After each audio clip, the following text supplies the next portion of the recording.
No princípio era o Verbo com Deus, e o Verbo era Deus. Ele estava no princípio com Deus. Todas as coisas foram feitas por Ele, e sem Ele nada do que foi feito se fez. Nele estava a vida, e a vida era a luz dos homens. E a luz resplandece nas trevas, e com trevas não há compreenderam. Que as rosas floresçam em vossa cruz.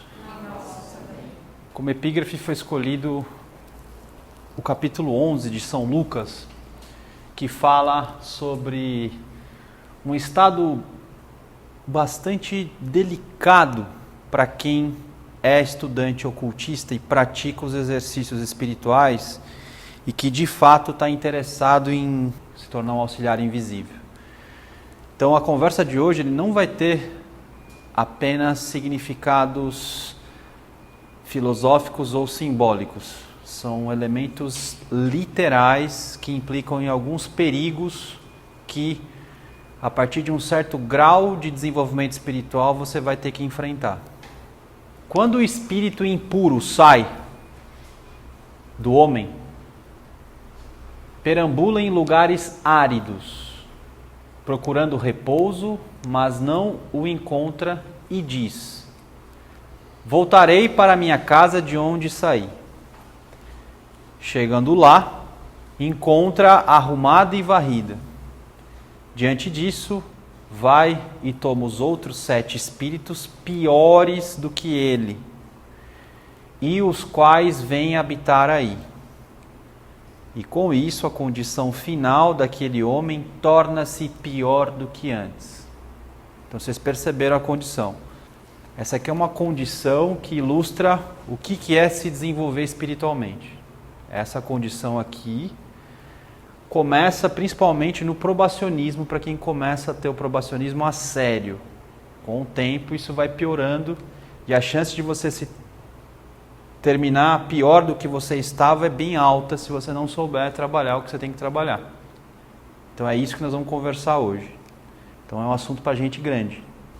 Quando você abre o capítulo 15º, você verificará no primeiro versículo a frase: eu sou a verdadeira videira. Então Cristo fala um aspecto do seu nome, são 7 aspectos do seu nome. Então, ele fala, eu sou a verdadeira videira. E ele finaliza, então, esse capítulo dizendo que ele enviará o Consolador, Paráclito. E o Paráclito revelará o Espírito da verdade. Então, o indivíduo que se mantém fiel à videira, através do método do amor, não terá, de antemão, certeza do que está fazendo. Você está na fé, trabalhando com fé. E lá na frente, o Paráclito, que significa o Consolador, ele vai revelar para você que você estava no caminho correto. Ou não. Afinal de contas, o Paráclito é o Espírito da verdade.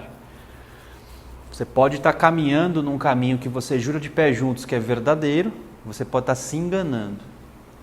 Então também, o Paráclito ele é consolador por 2 motivos. Um, porque ele vai consolar que talvez você estivesse caminhando no caminho certo, ou ele vai te consolar no sentido de te mostrar que você estava errado e que agora você tem que se corrigir. Então, dos 2 jeitos ele é consolador. É óbvio que o segundo caso é mais dolorido. E o caminho que conduz ao Paráclito é a possibilidade de você encontrar o espírito interno que você tem, que é Deus em você, que é o seu Cristo interno, que é simbolizado sempre por uma ave, a pomba. Alguns perguntarão, por que você não colocou a serpente aqui, como é o símbolo da teosofia? A teosofia tem uma serpente que engoliu no próprio rabo. Ninguém está negando a serpente. A serpente, você deve ser sábio como ela. A serpente, ela existe para te ensinar a operar no mundo transitório necessário. Você precisa dominar a sua personalidade. Você precisa dominar os seus corpos. Você precisa extrair dos seus corpos alma. E o processo de extração de alma é no mundo transitório. Para você fazer isso, você precisa da sabedoria da serpente. A sabedoria da serpente por si só sempre te revelará uma verdade transitória. Nunca uma verdade eterna. A verdade eterna quem revela é a pomba, o Espírito Santo. Que nas igrejas tradicionais ela é extremamente, muito bem divulgada e mal compreendida pelos seres ocultistas que rastejam, que se dizem sábios. Consolador, que é o Paráclito, é o mesmo que o Espírito puro, que é o ser humano, com o amor despertado, permitirá que a sua personalidade se torne aquilo que ela deva ser. A personalidade deve se tornar uma brasa ardente. Essa brasa ardente, que responde ao espírito do homem puro, nesse estado poderá se unir ao Espírito de Deus. E aí ele se tornará o sopro verdadeiro, e esse sopro verdadeiro, sopro, você pensa sempre em pneuma, que é o Espírito, fogo também, é Deus revelando a verdade, o Espírito da verdade. Esse é o Paráclito. O Paráclito está dentro de você, nunca está fora de você. É sempre um movimento interno. Por isso que boas escolas ocultistas e bons professores não se preocupam tanto em passar conteúdo para vocês. Quem se preocupa em passar conteúdo, o conteúdo já é pronto. Você entende o conteúdo e, entendi, agora eu vou aplicar. Paráclito externo, consolador externo.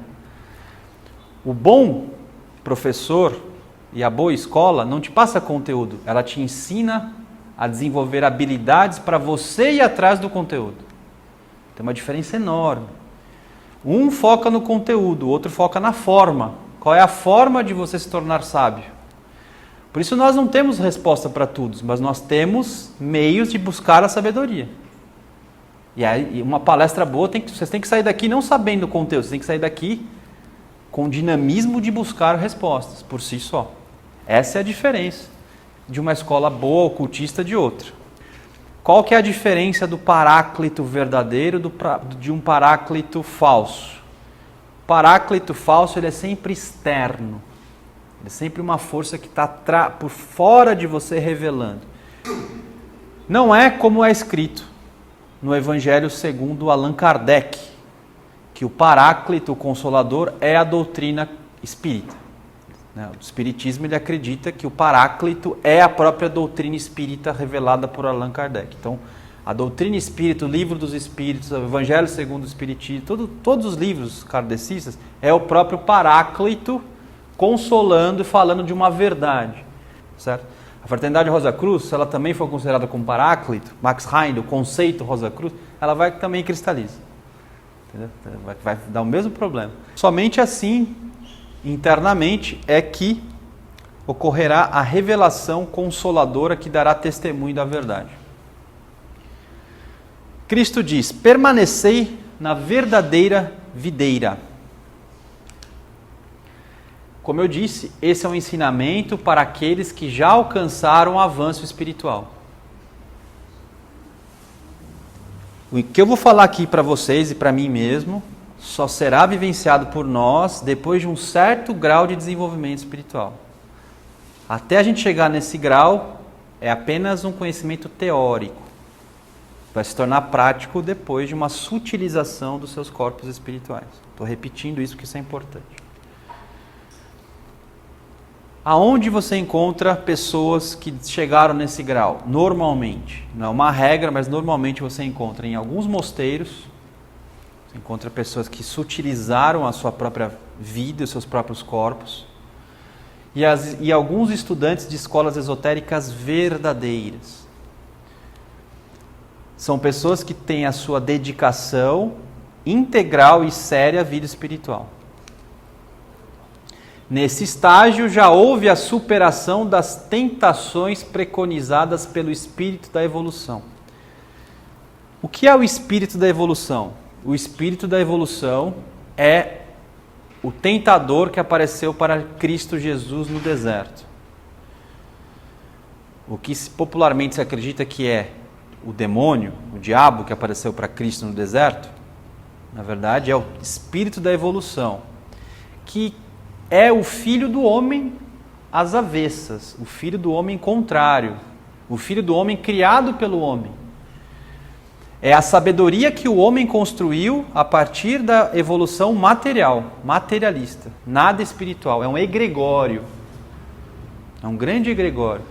É o mesmo egregório que inspirou Karl Marx, é o mesmo egregório que inspirou Hitler, as pessoas que fizeram grandes coisas voltadas para o desenvolvimento da evolução material. É o mesmo egregório que inspirou Darwin, é o mesmo egregório que inspirou Freud, é o mesmo ser. Hoje, muitos de nós respondemos ao espírito da evolução passivamente.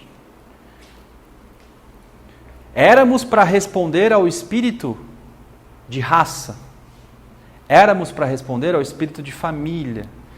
Até que a individualidade ficasse forte o suficiente para que não mais espírito de raça, espírito de família existisse, espírito de tribo existisse. E nós, com a nossa própria competência de pensar e sentir, autônomos, pudéssemos agir.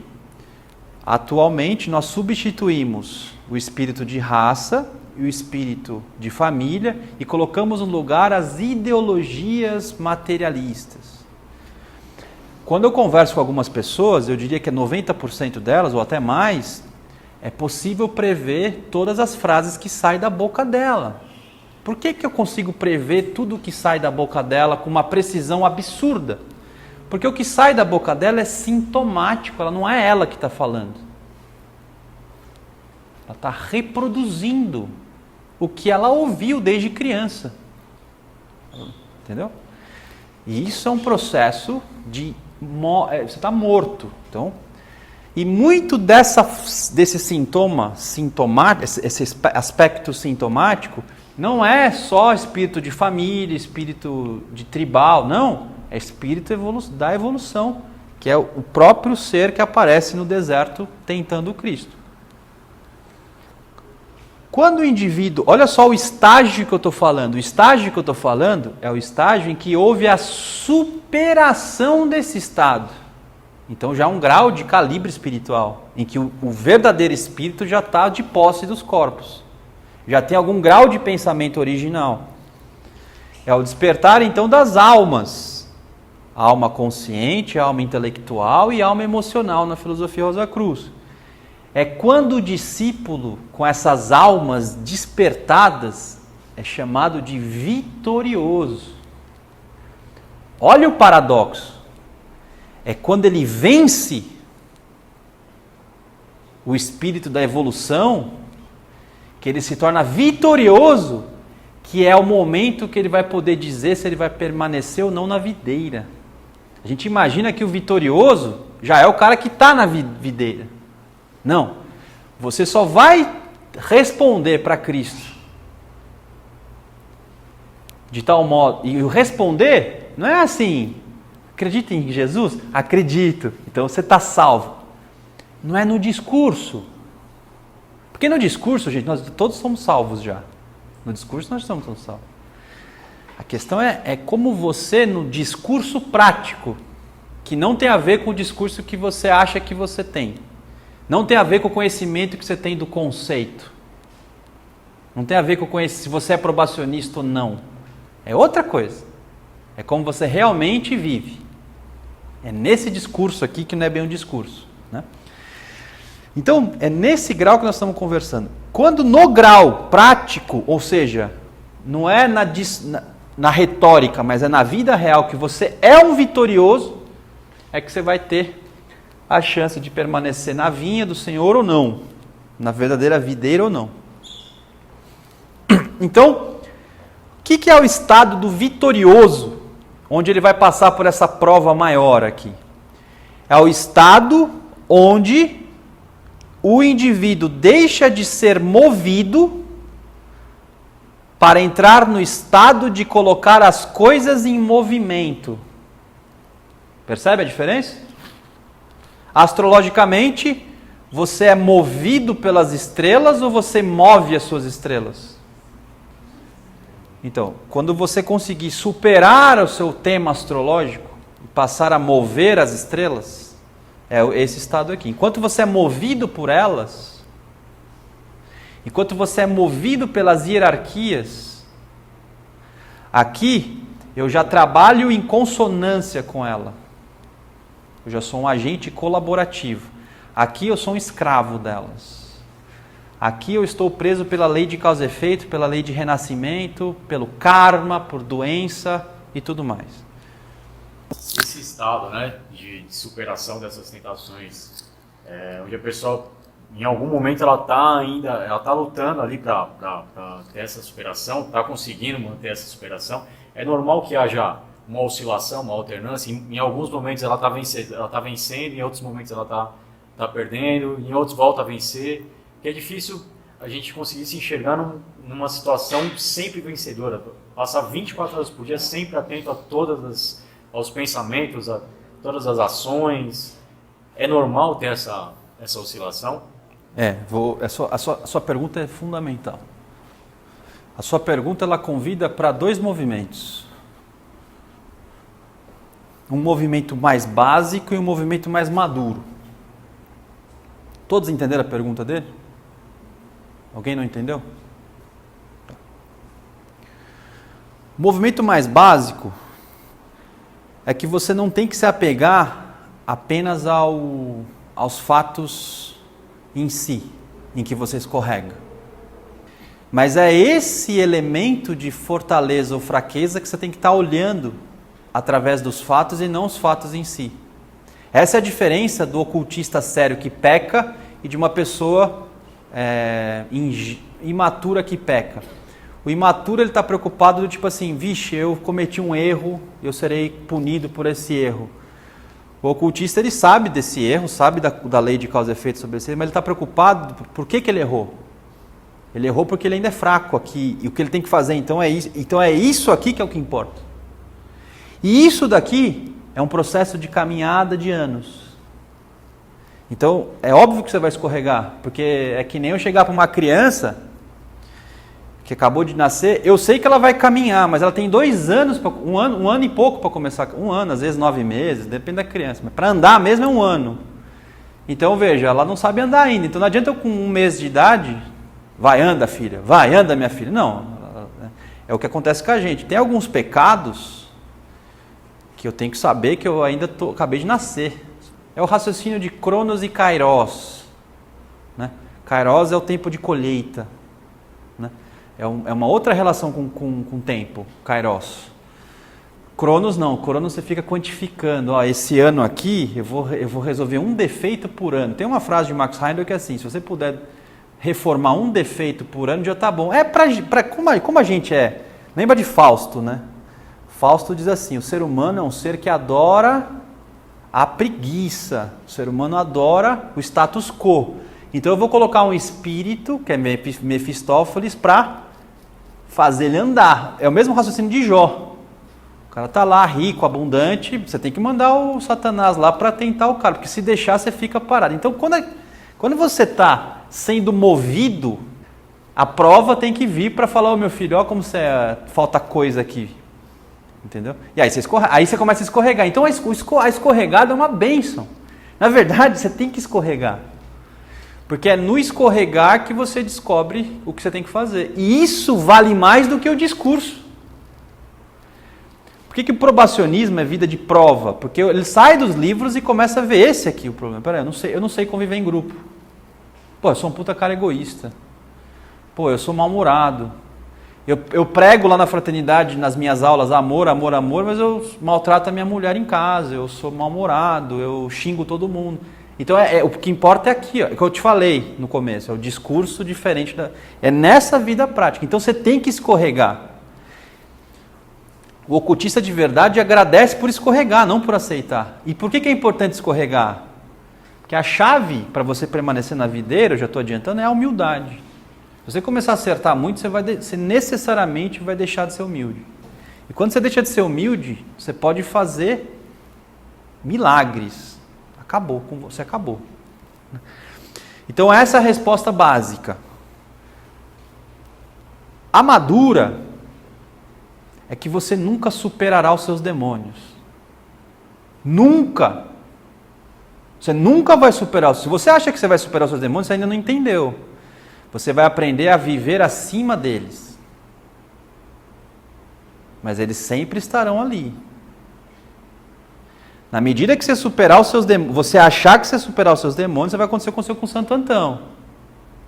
Superei, virei santo. Aí o demônio sorri e volta. Você nunca vai superar os seus demônios. Tem um Lúcifer, tem um papel no cosmos. Não é à toa que em Fausto vem Rafael e canta, vem Gabriel e canta.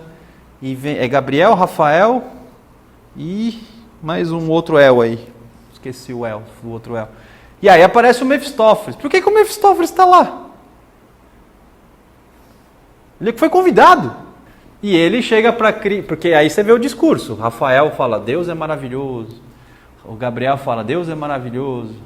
E tem um outro lá, que eu não lembro. Daqui a pouco eu vou... Miguel. Aí vem o Miguel e Deus é maravilhoso. Aí o Mefistófeles fala, o Senhor é maravilhoso, mas tem muita coisa errada na criação, viu? Por que ele permitiria que alguém fosse criticar a obra, cara? Você já imaginou? Porque os demônios têm que estar aqui. É isso que dá o dinamismo do universo. Achar que você vai superar os demônios é bobagem. Tanto que o que acontece com Cristo quando ele supera o espírito da evolução? A narrativa diz assim, e o diabo o deixou por enquanto. Ele vai voltar. Então, nesse estágio de colocar as coisas em movimento, vem uma tentação mais sutil, conhecida pelas escolas profundas de tentação do vitorioso. É a tentação do vitorioso. Qual é a tentação do vitorioso? Já que eu posso mover os elementos, já que eu posso realizar milagres, inclusive maravilhosos de cura, eu posso agir em nome próprio, saindo da videira. Mas eu vou com você até o fim. Pedro, você vai me negar 3 vezes. Por que você acha... Olha os demônios aí. Por que você acha... Porque na hora que você está com esse poder aqui, você está jurando de pé junto que você não está fora da videira. Esse que é o problema. Você acha que você está na videira, só que você não está. Esse que é o problema. Porque tem elementos, camadas psicológicas que são elas mentem para você. Esse que é o problema. Então hoje eu vou escancarar essas camadas para todos nós. Vamos ver se a gente vai sair daqui sem surtar. O que significa colocar as coisas em movimento? Colocar as coisas em movimento é representado no ensinamento que diz: e os anjos se aproximaram dele e puseram-se a servi-lo. Quando Cristo vence o espírito da evolução, Satanás, não Satanás de verdade, mas como é representado na Bíblia,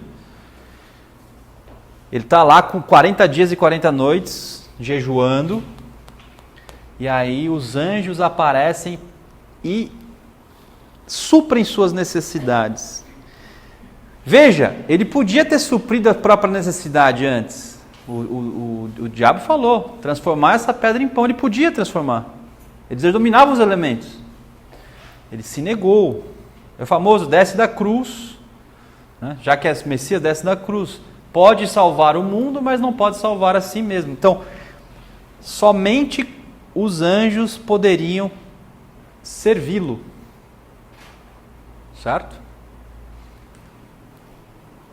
Esse é o estado conhecido como estado de colocar tudo em movimento e não mais ser movido. Por que ocorre a possibilidade dos anjos servirem o discípulo vencedor, triunfador?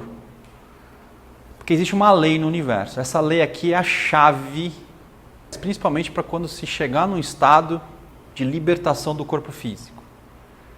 A lei diz o seguinte: sendo o que está no alto exatamente como é o que está embaixo,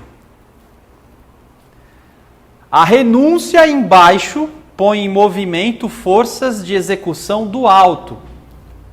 Eu vou repetir essa frase. A renúncia embaixo põe em movimento forças de execução do alto. Assim como a renúncia do alto põe em movimento forças de execução embaixo. Transformar essa pedra em pão. E olha, o cara está morrendo de fome. Não é que ele está com a barriga cheia, está morrendo de fome. Transforma essa pedra em pão. O que ele faz? Ele renuncia o que está embaixo. Quando ele renuncia o que está embaixo, ele põe em movimento forças que estão no alto. Por isso os anjos o servem. É o mesmo raciocínio do ritual de cura. Né? O pessoal se une, uma panaceia, um pensamento forma que leva-se ao espaço. Né? Agora, para você fazer isso, você tem que renunciar a algumas coisas. Primeiro, você tem que ter um estilo de vida de pureza. Então, essa começa a renúncia do que está embaixo. Porque não pode haver água pura e saudável num vaso sujo. Então, a primeira renúncia. Está vendo como a Fraternidade Rosa Cruz ela segue todas essas leis aqui? Aí, para quem que você tem que pedir?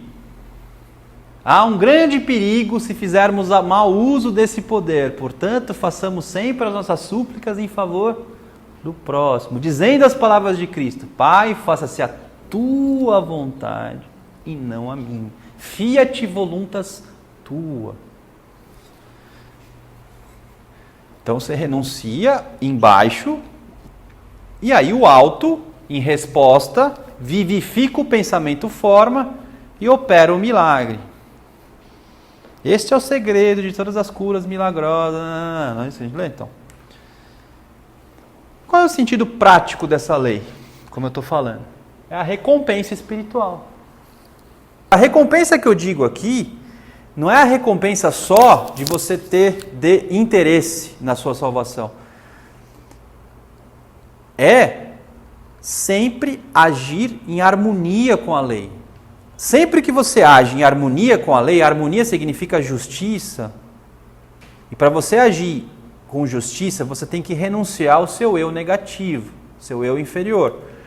Quando você age desse modo, você coloca em movimento as forças que estão no alto. Eis o princípio da magia que realiza milagres. A recompensa é o mesmo que ocorrência de milagre. Qual que é a recompensa espiritual de uma renúncia? Milagre. Milagres de cura. E aí eu trago uma questão de cunho psicológico para vocês, para a gente não ficar naquela coisinha do tipo assim, eu tenho que ser bom aqui, e aí Deus me dá recompensa ali. Coisa um pouquinho mais complexa. Ó. Existe diferença entre ter um estilo de vida grotesca, com o coração dominado pelas coisas transitórias e efêmeras. Então esse é o primeiro estado. Ter uma vida grotesca e ter o seu coração dominado pelas coisas transitórias e efêmeras. Vocês conseguem enxergar esse perfil aqui? Qual é a diferença desse estilo aqui e o indivíduo que deseja ser bondoso, generoso e santo? Você acha que do ponto de vista espiritual, para eu ativar os anjos do céu e os anjos do céu me servirem, ou seja, eu sair do estado de movido e entrar no estado de colocar em movimento? Porque aqui, o cara deseja ser bom, todo mundo aqui busca ser bom. Platão falava do bom, do belo e do verdadeiro. Cristo fala do amor. Amor é o mesmo que bondade. Todo mundo generoso e santo. Um certo pelagianismo. Não sei se vocês sabem o que é o pelagianismo. O pelagianismo está incutido na filosofia aqui, Rosa Cruz, e em muitas escolas aí. Pelagianismo. O que é o pelagianismo? O pelagianismo é a ideia de que o homem é totalmente responsável pela sua própria salvação. E não há corrupção no livre-arbítrio. Vou provocar quem é estudante profundo da filosofia Rosa Cruz. Max Heindel diz que há uma má interpretação sobre o uso do livre-arbítrio no maçonaria e catolicismo. Ele fala, então, ele retoma a ideia de usar o livre-arbítrio. Quando ele joga essa ideia, não estou falando que ele está errado, estou trazendo uma reflexão filosófica. Quando você retoma a ideia de que não há corrupção no livre-arbítrio, você tem um risco enorme de ser pelagiano. O que é o pelagianismo? Eu não preciso da graça. É o que o Irã Abif fez no primeiro mar fundido. Jeová, você não vai falar comigo? Não vai falar comigo? Então eu vou fazer o mar fundido. Eu vou fazer. Ele vai lá e fez com as próprias mãos. Por quê? Porque eu não dependo de nada. Eu só dependo de mim mesmo. E eu posso estar sendo um pelagiano, tendo, na verdade, a ideia de que eu estou buscando com o meu próprio esforço e virtude ser bom, generoso e santo. Tem diferença? Porque aqui há renúncias. Esse cara aqui é vegano, esse cara aqui é vegetariano, ele escuta Richard Wagner, esse cara aqui faz o ritual, esse cara aqui faz a retrospecção, esse cara aqui segue a cartilha porque ele quer ser bom, generoso e santo. A minha pergunta é se esse cara aqui, que segue todo esse processo, difere de quem tem uma vida grotesca e não está nem aí para nada. Porque aqui ele não está fazendo renúncia. Se há renúncia do que está embaixo, o que acontece? Eu coloco em movimento o que está no alto. Vocês estão entendendo a minha pergunta? Tá, então tem diferença ou não? Para ou ímpar? Sejam sucintos. Vai. Para de ser generoso. Fala. Não tem diferença de nenhum para o outro. Porque os dois, nas duas situações, o que deseja ser bondoso, generoso, ser santo, por mais que ele mova o de cima, o outro também move em alguma medida. Não, você acha que eles movem em cima? Esses dois aqui? Você acha que move? Tá, vamos. Então, Arthur, é o seguinte, galera, os vídeos eu fico assistindo em casa, e tem hora que o Arthur me deixa em parafuso, né? Veja só, nós temos o quê? A lei de consequência, não é isso? Você não é responsável pelos seus atos, você escolhe o que faz, né? Então, o que eu não entendo, essa graça, como ela pode existir? Porque segundo os cristãos, estou falando um pensamento cristão, né? Não, é exotérico. Ah, eu fui um pecador, fiz um montão de doideira lá, aceitei Jesus, beleza. Então, como pode existir graça, se, bem claro assim, falando que nós temos que pagar até o último centil. Então, como pode existir graça? Eu não vou ter que lutar, como você falou, para sair do mundo material, do mundo de Maia, para atingir minha iluminação, me esforçar? Então, como pode existir graça? Até hoje eu não entendi. Que a sua pergunta é outra, né? A sua pergunta é anterior, ou seja, você está perguntando se a graça existe ou não. Essa pergunta aqui já é a posteriori. Essa pergunta aqui, ela já coloca a graça como existente, dado que ela existe.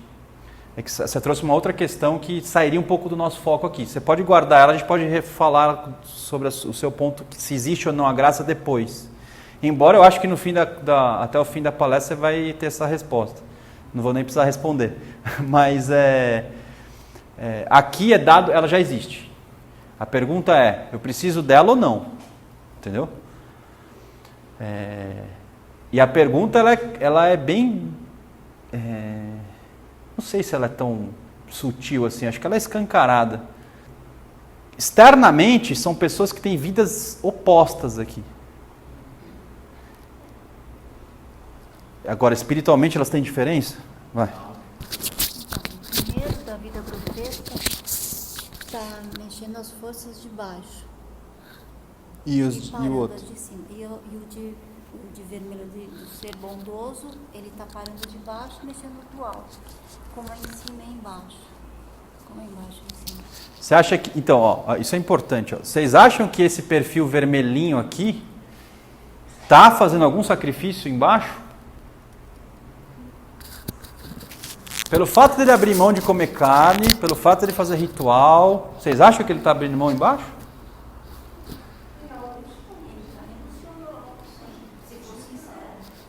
Qual é a diferença? Então, se for sincero, ele pode ser sincero, mas ele está acreditando que ele é responsável pela própria salvação. Mas mesmo assim, ele está fazendo algo, mas se a graça não existir e não tocar, não vai adiantar. Acaba sendo pior do que a primeira situação, né? Porque Começando a gente pega o conceito Rosa Cruz, a conferência 11 do cristianismo Rosa Cruz, né, que é a cartilha do probacionista, tá? Se você não é probacionista ainda, tá? Pega a conferência 11 e siga ele, você já vai viver uma vida de probacionista. Quando você for virar, você já vai estar encaminhado, tá bom? Conferência 11 do cristianismo Rosa Cruz. Tá divulgado aí, né? Porque o que se deve não se falar a respeito do probacionista não é o que se estuda, né? Porque é outra coisa. Então, se você pegar lá a conferência 11 do cristianismo Rosa Cruz, pegar a cartilha de Santo Tomás de Aquino, pegar toda a doutrina paulina e seguir, com a ideia de ser bondoso, generoso e santo, né? E lá no fundo você está agindo com a ideia de que você é responsável totalmente pela sua salvação. Vocês acham que ele tá trazendo anjos para... Por que sim ou por que não? O fato dele ter ciência dessa condição dele de poder gerar o próprio destino dele não torna ele mais responsável pela situação do que pelas coisas que ele faz do que o primeiro caso, o cara que simplesmente leva a vida de qualquer jeito, a responsabilidade não é maior? Sim, a responsabilidade é maior. Mas vocês se lembram o que foi falado sobre qual que é o perigo de você sair da videira? Tá aqui, ó.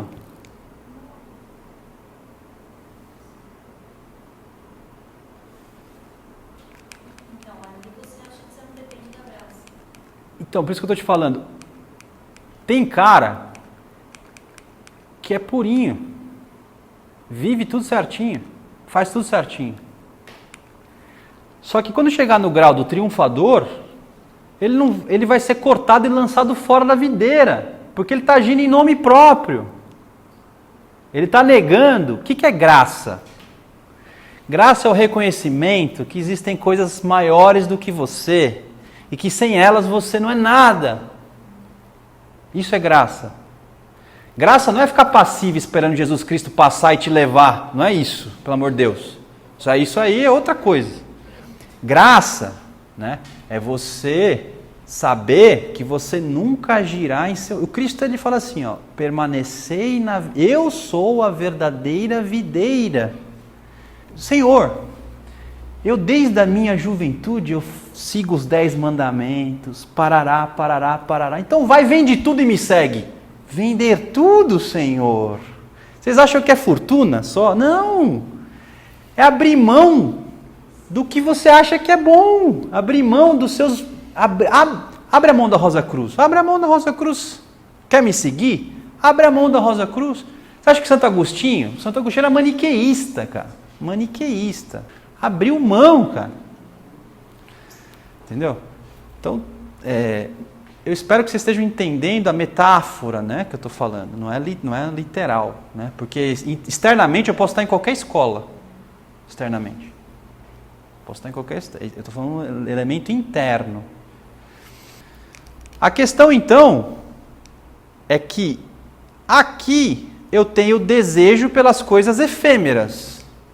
E aqui eu tenho também desejo. Só que tipo de desejo eu tenho aqui? As coisas do alto. Só que o que faz a renúncia não é o conteúdo. O que eu falei para vocês agora há pouco? Que o bom professor não fala de conteúdo, ele fala da forma. Quando eu desejo ser santo, qual que é a diferença de eu desejar uma mulher? É desejo igual. Eu não estou renunciando nada. Talvez você seja um grande egoísta, né? Porque o que significa renunciar embaixo não é o desejo que traz a realização, mas é a renúncia ao desejo. Então o que você tem que aprender a fazer é renunciar o desejo. Agora, não é indiferença hindu, É outra coisa, vou explicar o que é. O problema é o desejo. Se você deseja ser santo, você não tem diferença do cara que está fazendo cagada e bobagem. Sabe qual que é a diferença sua? O cara que faz bobagem é honesto, pelo menos. Entendeu?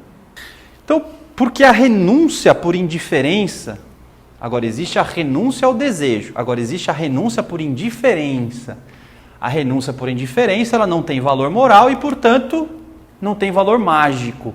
Mágico é o mesmo que milagre. Portanto, o caminho de renúncia oriental não nos interessa. Porque nós queremos manipular milagre no mundo efêmero. Queremos transformar o mundo efêmero idêntico ao que está no mundo eterno. Ele é externo, né? Isso é que você falou. Esse que é o ponto. Então a pergunta é, o que significa renunciar? A fórmula é, deseje e depois renuncie. Deseje, depois renuncie. São João Batista, arrependei-vos. Ele nunca disse, não peque. Ele diz, arrependei-vos. Né? Então, o que é desejar? Que seria o movimento de desequilibrar e renunciar, equilibrar. Desequilibrar, equilibrar. Respiração. Aqui eu paro de respirar. Renúncia. Hindu. Cristianismo, eu respiro. O que a gente entende que é cristianismo? É desejar o bom. Você só está respirando. Aí uma hora vem as questões psicológicas e aí me dá dinheiro. Quer meu cartão? Eu vou resolvo o seu problema. Desejar, do ponto de vista cristiano, o que é desejar? É desejar sendo fiel aos votos sagrados. Obediência, pobreza e castidade. Aprenda a desejar sendo obediente, pobre e casto. É a renúncia que coloca as forças do alto em movimento. Só que eu não posso apenas renunciar, porque eu preciso do ar, da luz e do calor dos votos. Eu preciso da força de atração do mundo do desejo. A gente aprendeu a movimentar a força de atração com a região inferior do mundo do desejo, que é a de posse, é de egoísmo, é o desejo de ser santo. Você não percebe que você está agindo com força de repulsão quando você deseja ser santo? Quando você deseja ser santo, você não está com força de atração, você está com força de repulsão. Quando você deseja ser bom, eu preciso ser bom, olha só, eu preciso ser bom, fica até bravo. Fica até força de repulsão, cara. Na Fraternidade Rosa Cruz é chamado isso de serviço desinteressado. É agir por autoridade e não por força.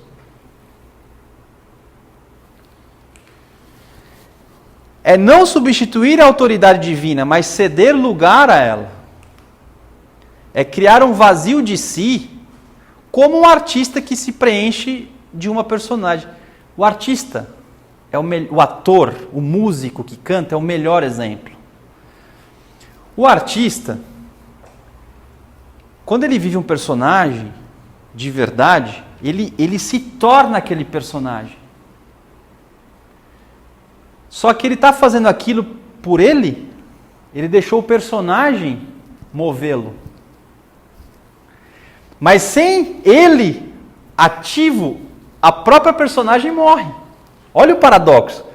Ele não pode ser ele, porque se ele for ele, a personagem morre. Dando a luz, o ar e o calor que vem dele, para que a personagem ganhe vida.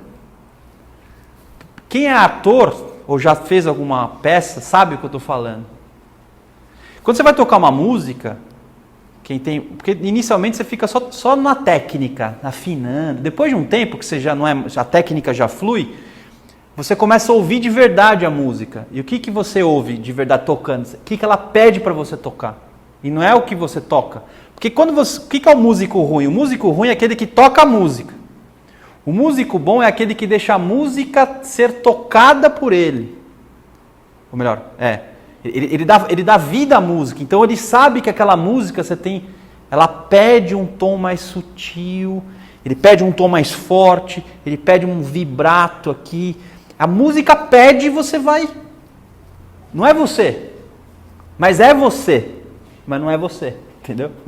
É o tu, do eu e tu, que nós vamos discutir. Está dando só material. Exato. Não existe ideia pré-concebida do que você tem que fazer. Não existe ideia pré-concebida de bondade. Não existe ideia pré-concebida de virtude.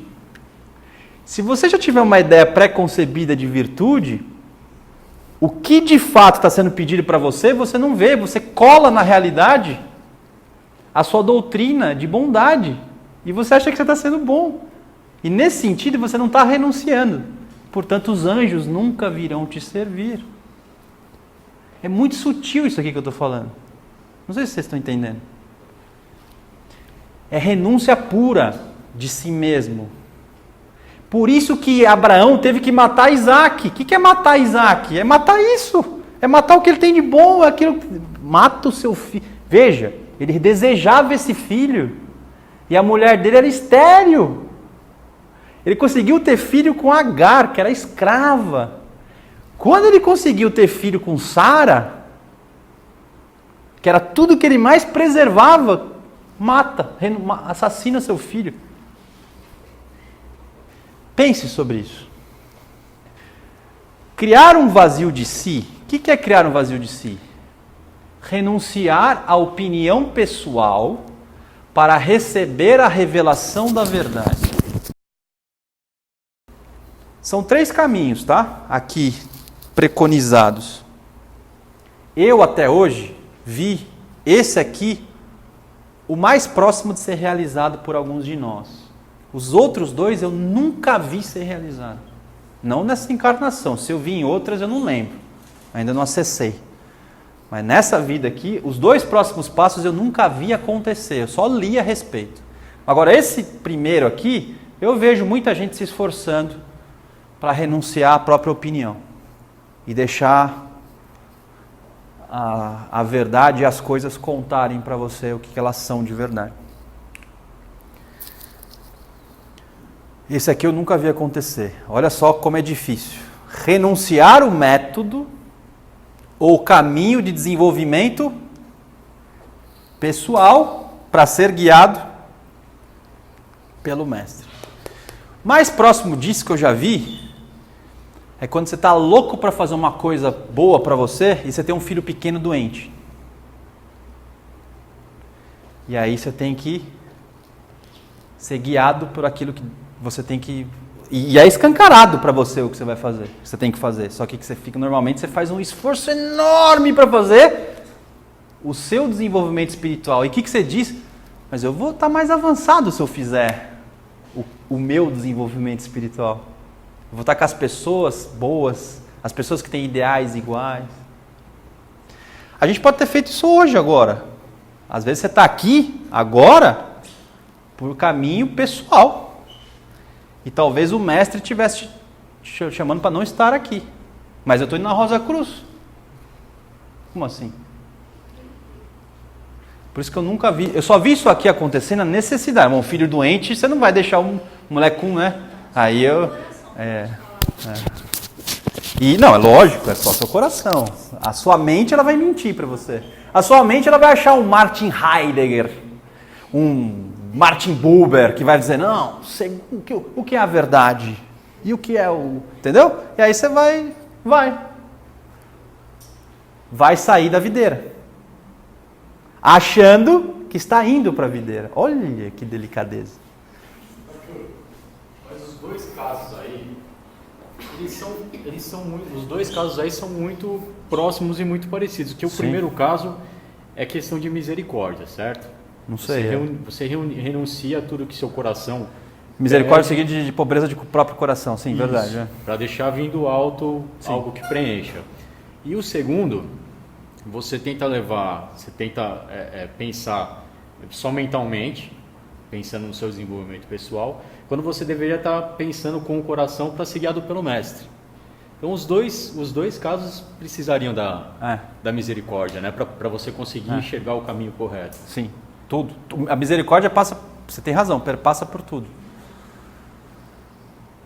Por fim, renunciar à sua missão escolhida para ser encarregado de uma missão do alto.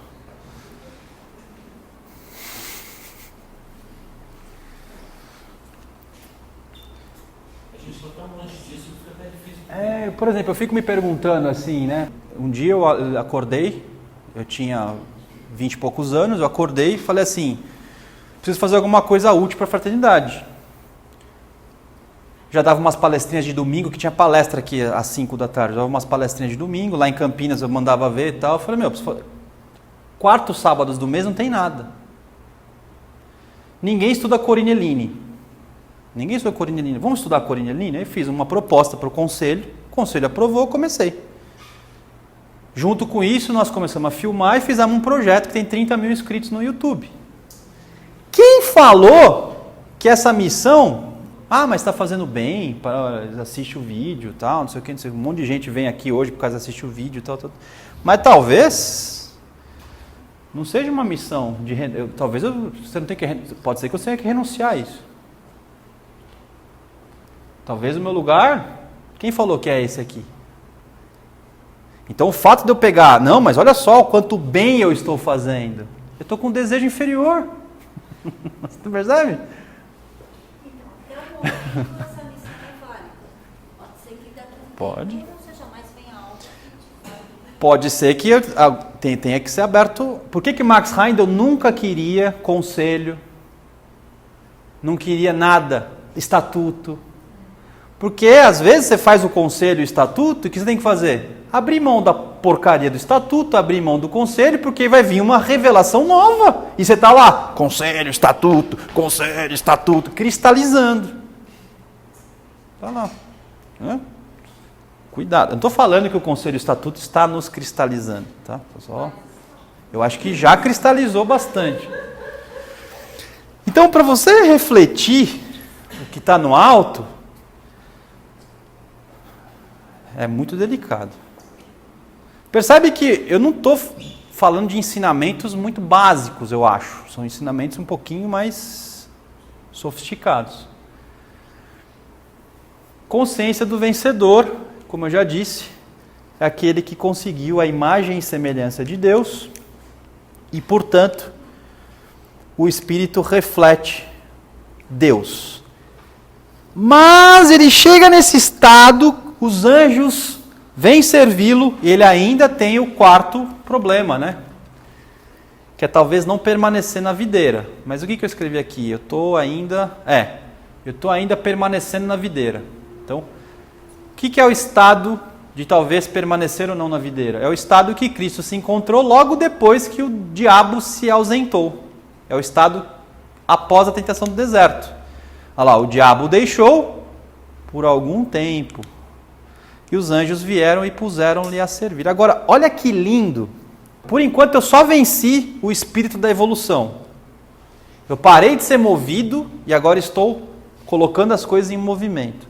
Quando eu chego nesse estado aqui, é o que no tarô se chama o carro. O vencedor. Com sua coroa, venceu. Seu cetro de poder, que agora ele domina os elementos. Num carro onde a dualidade, né, ele está acima da dualidade. Lindo. Se você vê o corpo-alma de um vencedor, é isso daqui. O arquétipo. Isso aqui não é bem um arquétipo, é um arcano. O arcano é mais do que um arquétipo, mas é mais ou menos essa imagem aqui. Potente. Que horas são? 5 minutos. O efeito para o vencedor é ter os anjos a seu serviço. Qual que é o efeito exterior? O efeito interior, vocês entenderam? Você começa a ter contato espiritual. Você começa a ter revelações que não estão mais nos livros. Você abre o Evangelho de João para ler, lê um capítulo e você descobre coisas que você não leu em lugar nenhum. Mas você tem essa revelação porque você está cultivando, sem cair na tentação de achar que é bom. Então isso começa a ser revelado.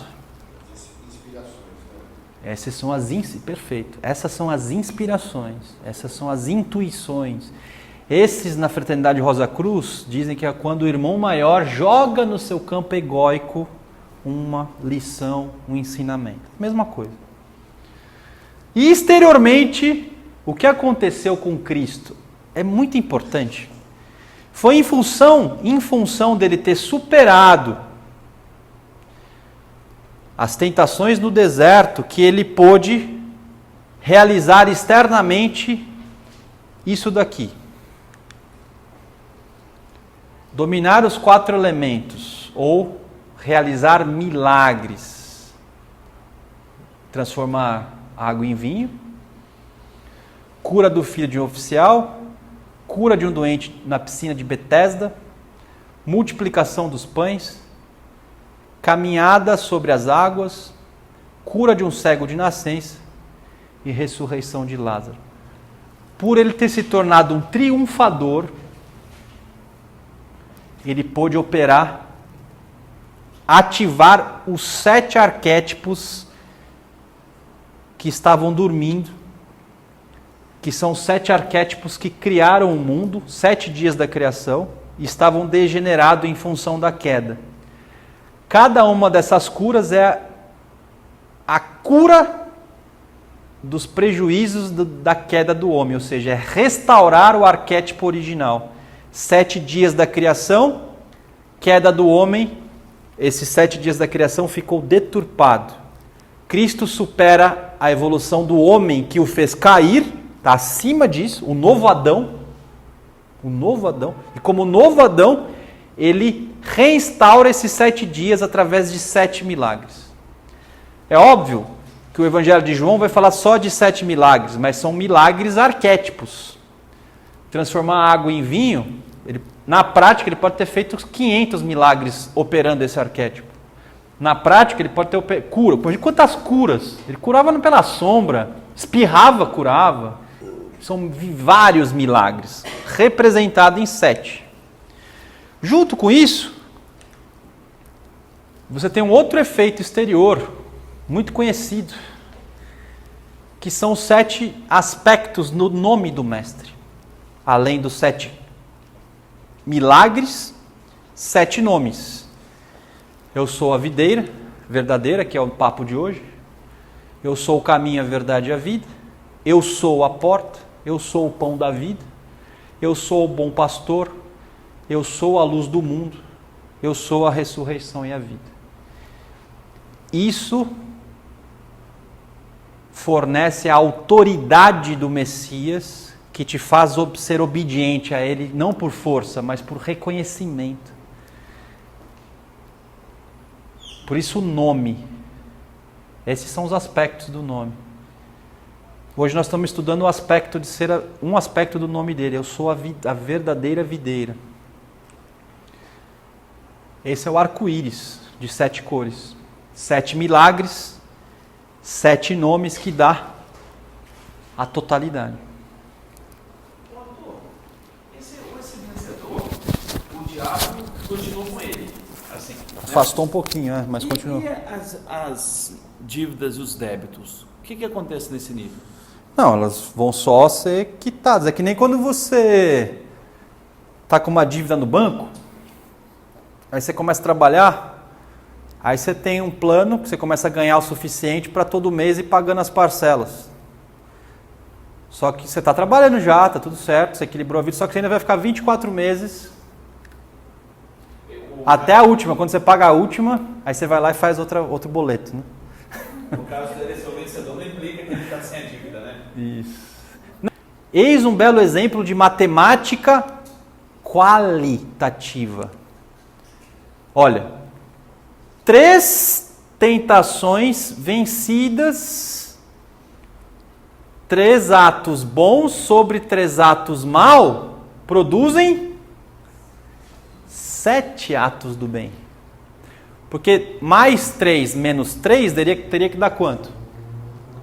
0. Agora, 3 atos bons sob 3 tentativas ruins para cair, geraram 7 milagres, revelaram 7 nomes.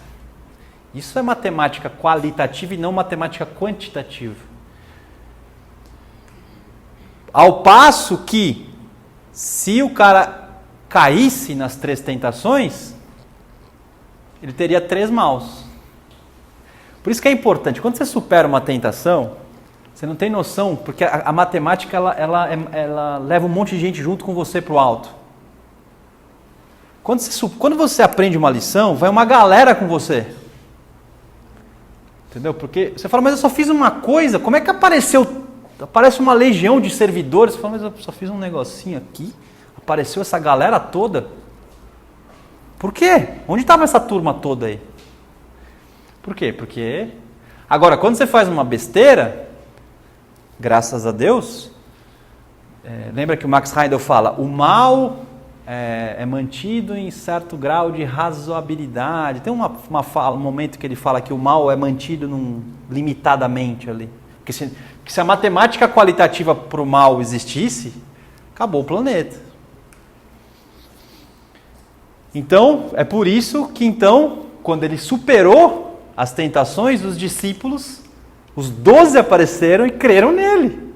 Que eram os 12 que na morte dele iam levar a palavra para continuar o processo. Bom, vamos lá. Nós vimos então, quando o indivíduo supera essa tentação, quando o indivíduo supera a tentação do deserto, né, sozinho, renunciando o que está embaixo, ele põe em movimento o que está no alto, e nesse movimento ele é capaz de realizar os milagres. É por isso que Cristo pôde fazer toda a sua obra. A tentação do deserto é uma chave, portanto. Sem a tentação do deserto, ele não poderia ter executado tudo o que ele executou. Agora, existe outro tipo de glória. O vencedor glorificado. Por que ele é glorificado? Porque agora as forças do alto o glorificam.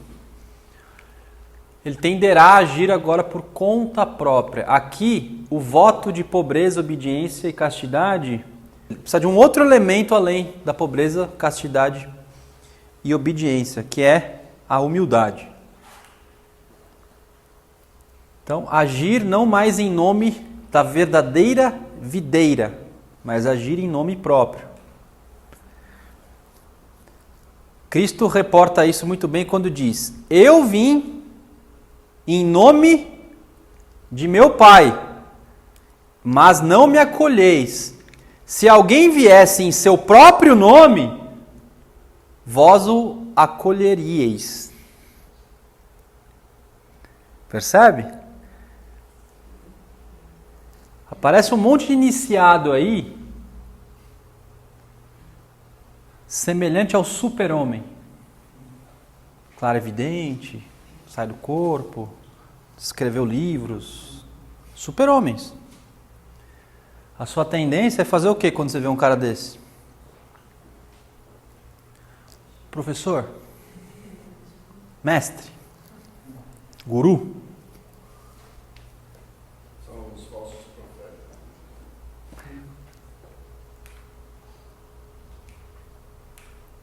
Veja os movimentos que agem em seu próprio nome. 2 pontos. Cuidado, porque aqui algumas cadeiras poderão ser abaladas. Ocultistas agem em próprio nome. Esoteristas, hermetistas, cabalistas, gnósticos, magistas, martinistas, teosóficos, antroposóficos, rosacruzes, templários, maçônicos, sufistas e iogues. Só um minuto. Todos estes com professores, gurus, mestres, mahatmas, líderes.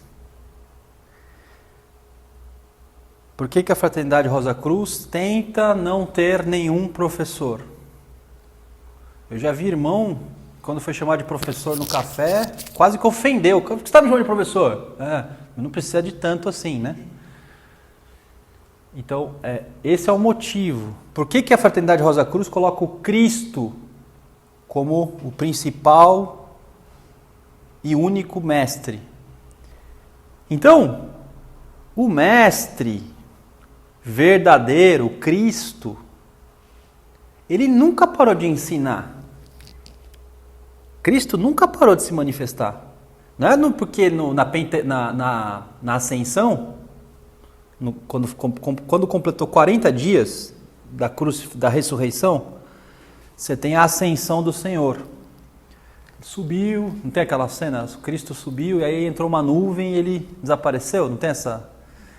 Ele não deixou de se manifestar ali, ele continua a se manifestar. Basta você acessá-lo.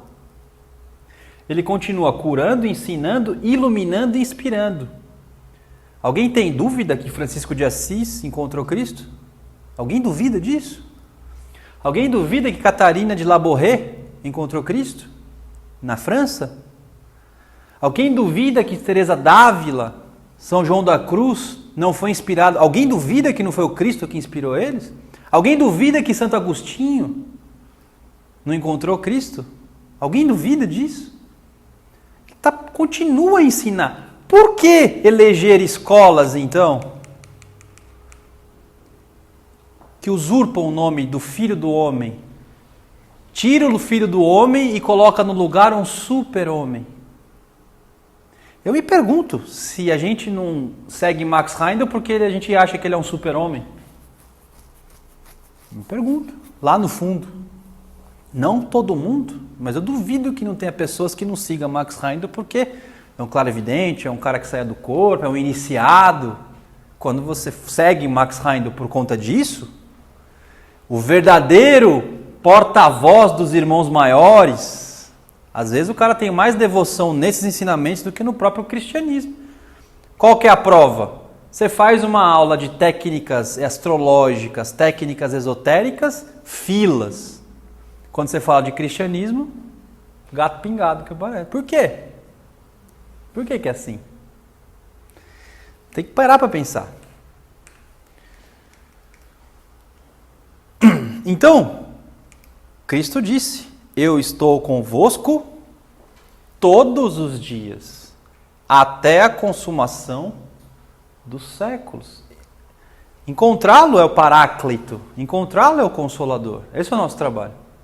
Se a Fraternidade Rosa Cruz não te levar para esse contato direto, ela não está agindo corretamente, ela está falhando. Não a fraternidade em si, mas o modo como nós nos relacionamos com ela. A Fraternidade Rosa Cruz, ela já é. Agora, como é que eu me relaciono com ela é como ela se manifesta. Isso depende de nós.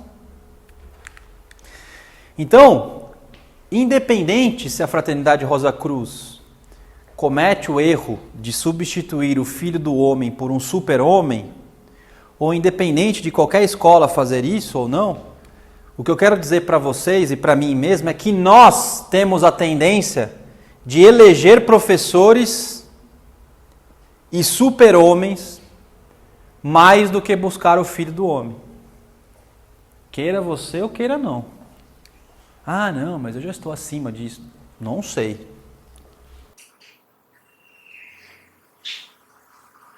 Triunfador das provas. Aquele que cai ou não cai. É o Senhor e está por si só. De pé em seu carro, ninguém está presente para aplaudir. Isso é importante. Por isso é sincero. Aquele cidadão que estava ali no carro, do tarô, ele está sozinho.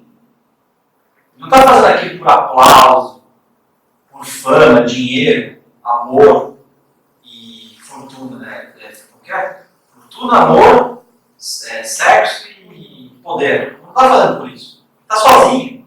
Ele não possui armas, ele tem um cetro. Ele conquistou sozinho, sem graça. Você não escuta que o estudante Quanto mais avançado ele fica, mais solidão. Não se esqueça que a palavra solidão não é só estar só. Vem de estrutura sólida. Portanto, você tem de um lado a possibilidade da glória de despertar os 7 milagres, os 7 nomes de Cristo, e por outro lado você tem um grande perigo.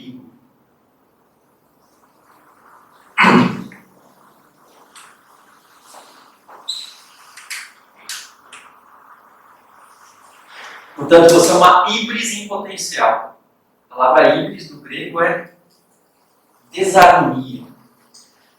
Quando você desafia um Deus, por exemplo, é uma híbris. Você comete um erro, é uma híbris. Híbris é tudo aquilo que dá desarmonia. Você é um híbris. Quanto mais você avança espiritualmente, mais híbris você se torna. A gente acha que é o contrário, né? Mais eu avanço espiritualmente, mais seguro eu estarei. Bobagem. Seguro você está agora. Mantenha a sua vida do jeito que está, você vai estar seguro. Segue a vida. Acorda cedo, trabalha, envelhece, tenha filho, crie neto e morra.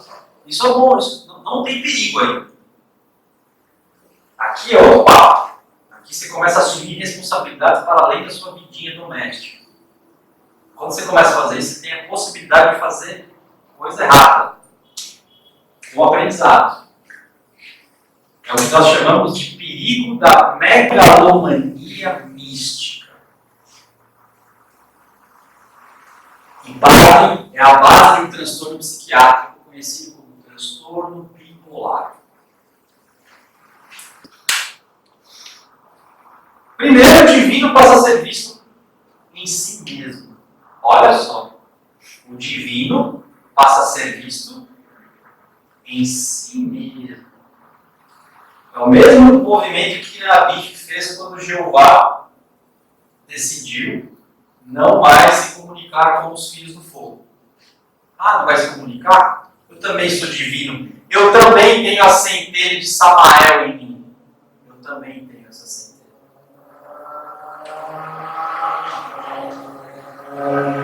Veja, admitir que você tem a centelha de Samael em você, não tem problema nenhum. Você pode admitir. O problema é passar a ver que essa centelha como um se bastar de si mesmo. Nesse estado, você fica cego para tudo aquilo que está acima e abaixo de você. O eu sou verdadeiro é visto como o único ser do mundo. Então, o segundo nascimento, que é a iniciação, se torna inflação de si mesmo. É muito mais perigoso do que o não iniciado. Todo ser humano que estiver para ser iniciado terá a tendência de, ao invés de se iniciar verdadeiramente, poderá inflar a si mesmo, por enxergar que o divino está em si. Não é a personalidade se achando. Isso é agora. Se você está, o estado da personalidade se achar é agora. Você está no estado agora, como você é agora. Aqui é quando o seu eu superior comete o erro de achar que o divino está em si mesmo, negando que está acima dela. Entende? Pede humildade. No mais alto grau que isso significa. Notemos harmônicos disso em nossos comportamentos. Agora eu vou falar do nosso comportamento aqui. Vocês vão ver elementos que a gente já tem hoje, para você ter uma ideia do que é isso. Se você verdadeiramente começar a se espiritualizar por uma escola esotérica, não pela igreja, a não ser que você vá para um monastério, aí você vai ter esse mesmo problema aqui. Porque no monastério você vai ter também exercitamento espiritual de gente grande. O dia inteiro meditando, o dia inteiro, vários dias em silêncio, contemplando, rezando, hora elabora, o negócio é outro nível. Na Catedral de Rosa Cruz você tem lá observação, discernimento. éter químico, persistência, éter de vida, devoção, persistência, devoção, observação e discernimento. Isso eterifica os 4 éteres. Então, você começa a fazer isso, começa a fazer ritual, começa a fazer introspecção, começa a fazer concentração, servir, eu vou tomar minha evolução, vou entrar, vamos lá, pá. Vão começar a aparecer problemas psicológicos em você. Todo mundo que está à sua volta vê, tá? Só você que não. Todo mundo vê. Às vezes a gente pega o mapa da pessoa e fala, você já viu esse planeta aqui no seu mapa aqui? Você não viu? Tudo escancarado, mas a gente não vê. Problemas, a pessoa às vezes fica mais mal-humorada, mais sem vergonha, mais irritada, mais fechada, mais crítica, mais com senso de autoridade. Meu, tudo para você. Então, uma das coisas que mais geram isso é uma ilusão, que é uma elevada opinião, não inteiramente justificada, que alguém tem de si mesmo, ou desejo exagerado de seguir a sua própria opinião. Cara, faz 15 anos que eu estudo astrologia. Você me faz uma pergunta estúpida dessa? Cara, estou fazendo exercício espiritual há tantos anos, você está com raivinha de mim? O problema é seu, eu vou estudar você. Eu sei o que eu estou falando. Eu às vezes nem falo isso para você, mas eu penso isso.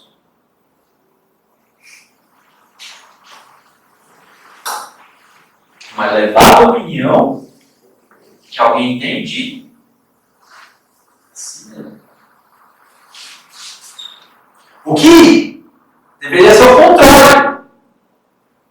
Quanto mais revelações espirituais você tem, quanto mais você se aproxima do absoluto, que é qualquer coisa perto do absoluto. Só sei que nada sei. Nada! Só que você tem a ilusão de que quanto mais você se aproxima do absoluto, mais você... Tá vendo como você começa a perceber o divino em si? Ah, mas isso é a sua personalidade. Não é! É o seu espírito. É o seu espírito. O pessoal acha que o que vem do espírito é bom. Gente, personalidade é gulosa, fala, é isso a personalidade. O que eu estou falando aqui é, por exemplo, vamos levar ao máximo grau, vamos fazer eugenia. Vamos fazer eugenia, raça pura. Você acha que isso é a personalidade de Hitler falando? Não, é a personalidade, é o espírito dele. Inflado. Agora aqui, não estou falando no grau de ditadura, estou falando no grau. De repente a sua mulher fala com você, o seu marido fala alguma coisa com você, você fala, mundana. Nossa, cara, ficou vendo jogo do Corinthians. Eu já não tenho esse ciclo social mais, já tenho um grupinho muito melhor e tal. Eu lembro do rei Arthur, em Camelot, prosperando. Aí o Merlin passando assim, né? Merlin!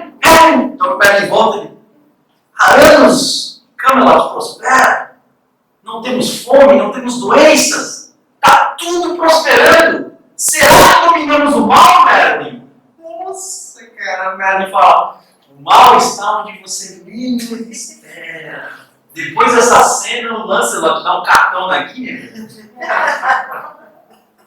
O Camelot tem decadência. E nessa decadência ele cruza com a Morgana, gera um filho do homem, que é o próprio filho, ele tem que matar, primeiro ele tem que se deixar, não sei se vocês lembram dessa cena, ele vai lutar com o filho. Ele poderia matar o filho, só que primeiro ele se deixa morrer pelo filho, aí ele pega, porque ele tem que punir, enfrentar o fato de ter acreditado que é algo a mais. Então, deixar-se morrer é a prova total de libertação de todo esse orgulho espiritual, de ter achado que dominou todo o problema. Segundo aspecto psicológico que nos invade quando você vai se espiritualizando. negativismo depreciativo em relação aos outros, com as faculdades de apreciação, gratidão e adoração em si mesmo. E os artifícios filosóficos e astrológicos, e se você sustentar isso, é incrível.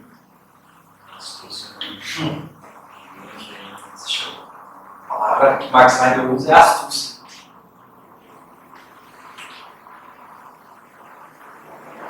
Obsessão ilustrada. Aqui nós já saímos do grau perigoso e entramos na loucura. Obsessão ilustrada por ilusões super reconhecíveis pelos outros como tais. Esse cara não está mais. Quando o cara já está no grau de. Que é o cara que está em mania bipolar. O cara que está em mania, ele vem. E já você ser psicólogo, você sabe. Quando você vem no consultório, você fala, o cara vem para cima de você para te bater. E ele fala assim, não estou te batendo porque eu sou um cara. Estou te batendo porque é necessário te bater. Você não está entendendo? Eu sou Deus, cara.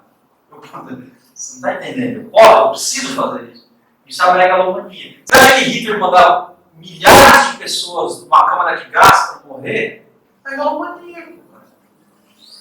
Qualquer pessoa que pensa no bem e fala, vai dizimar? Vai dizimar uma população?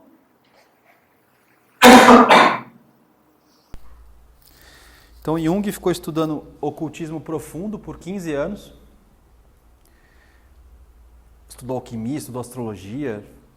E aí ele descobriu uma mitologia, né? Ele descobriu uma maneira de transformar uma teoria psicológica aceitável para a comunidade científica para falar de verdades espirituais. Então, ao invés de ele chamar de iniciação, ele chamava de individuação. Para que o indivíduo se inicie, tem que acontecer um despertar equilibrado e saudável entre os arquétipos que estão no inconsciente coletivo ou no segundo céu, se vocês quiserem chamar, e a consciência de vigília. Tem que existir um diálogo simbólico entre o que está dentro de você, no seu átomo semente, e a sua consciência de vigília aqui agora. É um diálogo entre a sua memória supraconsciente e a memória consciente. Gradual, simbólica. Se isso acontecer, há o que nós chamamos de conversa entre os arquétipos e a consciência, você poderá chegar num estado verdadeiramente de plenitude, que é a iniciação ou o segundo nascimento, que Jung chamava de individuação. Então, a relação deve ser simbólica. Por que você estuda astrologia? Por que você estuda astrologia? É uma forma simbólica de estudar arquétipos. Por que você estuda mitologia? Por que você escuta Fausto? Por que de 2 em 2 anos o Oswaldo passa Parsifal lá em São Pedro, na Páscoa, no momento certo? De 2 em 2 anos ele passa... Por que a gente faz o ritual, os seminários sempre nos solstícios e equinócios?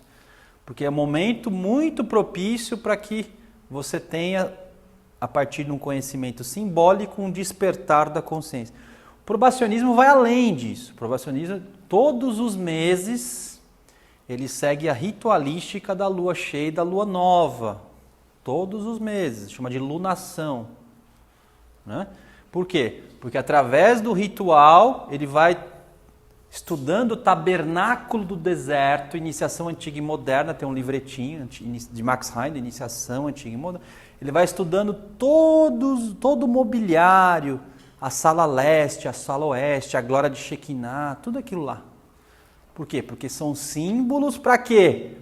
para que devagarzinho os elementos internos comecem a pipocar na sua cabeça.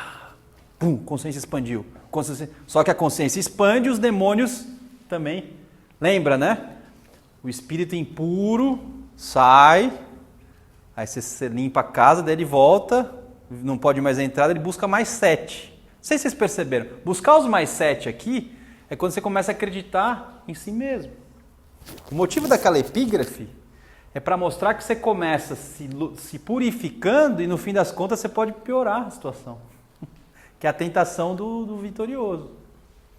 É por isso que aquela epígrafe está lá. Olha lá, a epígrafe aqui. Você começa se purificando e no fim das contas você atrai uma falange. Então, despertar as camadas. Agora,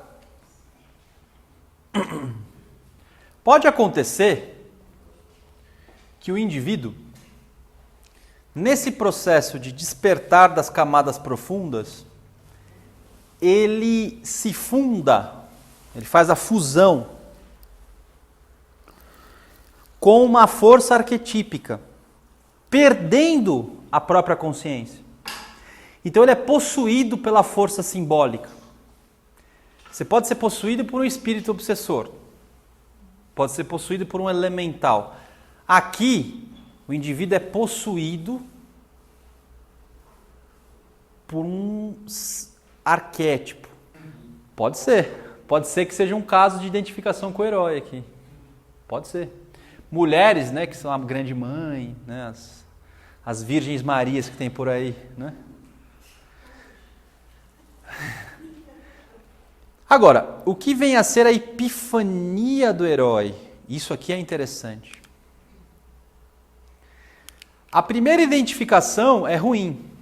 Quando tem a identificação com o herói, ou com o arquétipo domina o indivíduo e ele faz essas bobagens todas.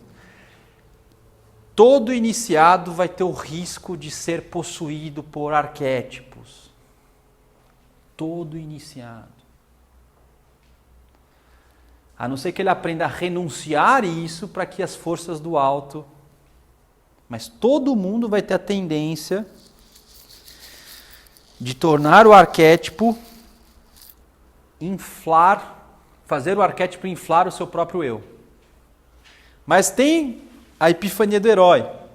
Jung falando aqui, tá? Abre aspas para o Jung. A epifania do herói, que é uma segunda identificação. A primeira é ruim, a segunda é a boa. Se manifesta por estado correspondente de inflação, ou seja, o cara também infla. A pretensão infantil desproporcionada torna-se convicção de ser alguma coisa especial. Então ele tem uma pretensão infantil, seria um iniciado, seria um auxiliar invisível. E de fato isso se torna uma coisa especial, porque o arquétipo do herói, por exemplo, tomou forma ali.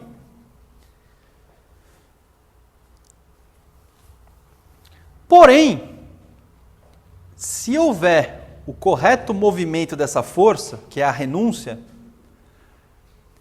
ocorrerá uma inflação negativa no inconsciente. Na consciência, o arquétipo infla. No inconsciente, pela renúncia, uma força de igual proporção infla pelo vetor oposto. Então você tem o equilíbrio. E aí você não é mais possuído pelo arquétipo, porém utiliza o arquétipo para fazer isso. Esse é o verdadeiro herói.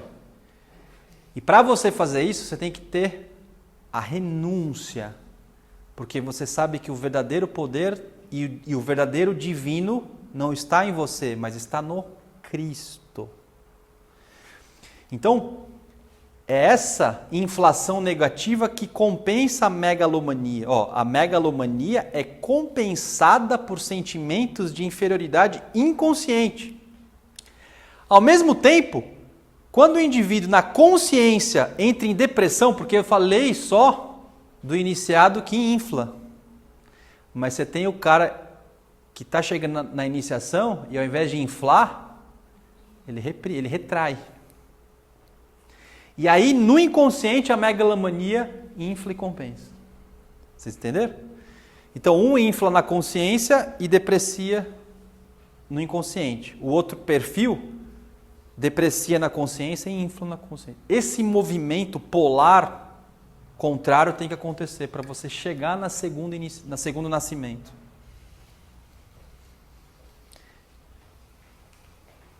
Se essa segunda identificação for superada com... Olha só, o Jung ele coloca uma hipótese. Ó. Se essa segunda identificação for superada com sucesso, pode ocorrer uma discussão entre o consciente e o inconsciente, promovendo uma síntese, olha a alquimia, a síntese dos elementos conscientes e inconscientes, supraconsciência. Isso dá origem ao deslocamento do centro da personalidade que passa do ego para o si mesmo. O si mesmo, que é o self, que está no inconsciente coletivo, se alinha ao ego. Olha os arquétipos aqui, ó. Isso são arquétipos. Essa aqui é a estrutura que o Jung criou. Quando isso acontece, você percebe que o reino de Deus está dentro de você e não fora. Alguns dirão, está ali, outros ali. Está nessa igreja, está nessa filosofia. Está dentro. Esse é um outro modelo, né, que é o mesmo modelo ilustrado de outra forma. Para a gente fechar, eu vou dar alguns exemplos agora. Ora, a inflação é o risco principal pelo qual passam todos aqueles que procuram a experiência. Se você procura a iniciação, você vai passar pela experiência da inflação. E a experiência do que é oculto, do que vive e age atrás da fachada dos fenômenos da consciência ordinária. A inflação constitui, portanto, o principal perigo e a maior prova dos ocultistas, dos esoteristas, dos magos, dos gnósticos, dos místicos, dos Rosacruzes. Sabem-no há muito os mosteiros e as ordens espirituais, com sua experiência milenar no domínio da vida profunda. É por isso que sua prática espiritual se baseia inteiramente na procura da humildade, por meio como a prática da obediência, o exame de consciência, a confissão e o auxílio mútuo. Você percebe por que você tem que confessar?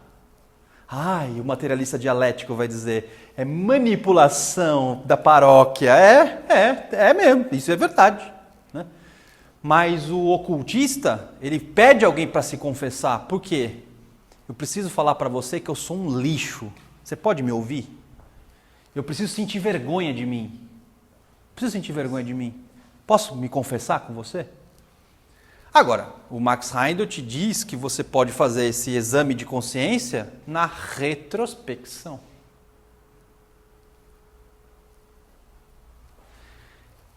Eu acho que o nosso grau de astúcia é tamanho que se você não abrir para o outro verdadeiramente... E eu vou te falar uma coisa para você. Nessa encarnação aqui tem uma pessoa só... Estou falando de minha experiência pessoal, tá? Que sabe quem eu verdadeiramente sou e que diariamente joga na minha cara a minha necessidade de auxílio mútuo e de confissão. Minha esposa. É a única pessoa, e eu engano ela, hein? Eu tento enganar ela, falo que não, que eu sou... Olha só como eu trabalho, me dedico, estudo, oro, horas da minha vida eu me dedico para fazer as coisas e tal. Só engano a mim mesmo. E há quem diga que casamento é atraso de vida. É claro que isso também é verdade. Depende de como que você está casado, depende de como que você está se relacionando. Se você buscou casamento só para suprir a sua lua, realmente é melhor você ficar solteiro. Olha só o discurso de uma pessoa que estava inflada dentro de um mosteiro, se eu não me engano. Não sei se é dentro do mosteiro, mas... Olha só o discurso. Sinto-me tão perto de Deus, tão inspirado por seu espírito, que em certo sentido, sou Deus. Afinal de contas, não tem como que é? A centelha divina em mim? A divina essência em mim escondida? Vejo o futuro, faço o plano de um universo, salvo a humanidade. Sou total e completamente imortal. Sou até masculino e feminino ao mesmo tempo. O universo inteiro, animado e inanimado, passado, presente e futuro, está em mim. Isso aqui não é psicótico não, tá? É gente que realmente acessou isso. Toda a natureza, toda a vida e todos os espíritos cooperam comigo ao domínio dos elementos, ao cetro. Cooperam comigo e estão conectados a mim. Todas as coisas são possíveis. Em certo sentido, eu sou idêntico a todos os espíritos, desde Deus até Satã. Eu reconcilio o bem com o mal e crio a luz, as trevas, os mundos e os universos. Isso aqui não é a meta de muitos de nós?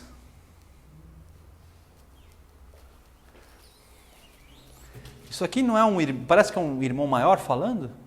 Todas as noites os irmãos maiores recolhem o mal e transmutam em bem, reconcilia o bem e o mal, cria a luz, cria o mundo e cria o universo.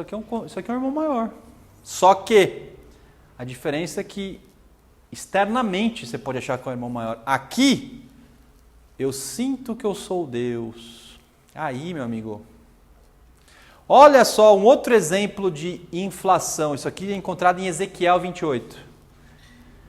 Tu eras um modelo de perfeição, cheio de sabedoria, de beleza perfeita. Estavas no Éden, jardim de Deus. Engalanavas-te com toda a sorte de pedras preciosas, rubi, topázio, diamante, crisólito, carnalina, jaspe, lazulita, turquesa, berilo. De ouro eram feitos os seus pingentes e as tuas lantejoulas. Todas essas coisas foram preparadas nos dias em que foste criado. Fiz de ti o querubim protetor de asas abertas. Estavas no monte santo de Deus e movias-te por entre pedras de fogo. O teu coração se exaltou com a tua beleza. Perverteste a tua sabedoria por causa do teu esplendor. Assim te atirei por terra e fiz de ti um espetáculo à vista dos reis. O que é isso aqui? Queda de Lúcifer. Querubim, para Ezequiel, Lúcifer é um querubim. Não é um anjo, que nem a Max Heider fala.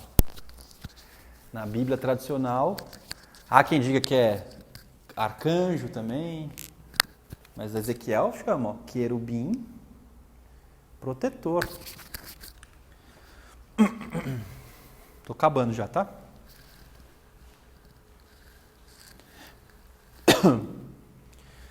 Pergunta então, meus queridos, o que fazer para não inflar o nosso coração?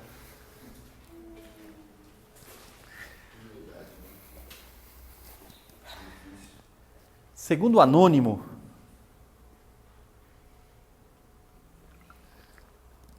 ele disse que só conheceu uma única fórmula para isso. É o que o cara estudou, hein?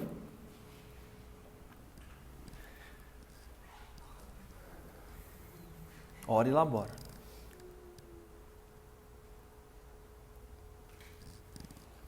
Adoração e trabalho constituem o único remédio para curar a megalomania. Adorar o que está em cima de nós e participar do esforço humano. O que é participar do esforço humano? Dá um sinônimo disso para mim.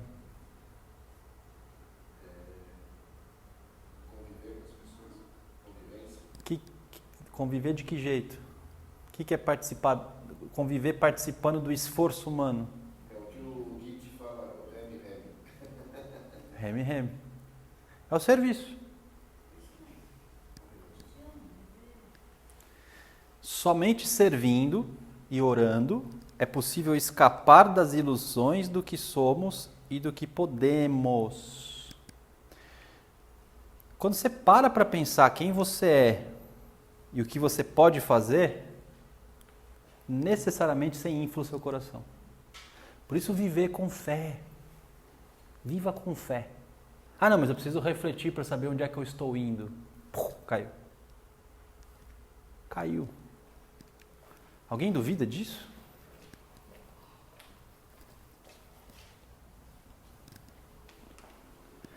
Canso de ver discursos... Isso aqui sou eu falando, tá? Eu canso de ver discursos lindos e práticas ou realidades diferentes. Canso de ver gente intolerante. Eu sou o cara mais intolerante. Se você conviver comigo, extremamente intolerante, extremamente irritado. Né?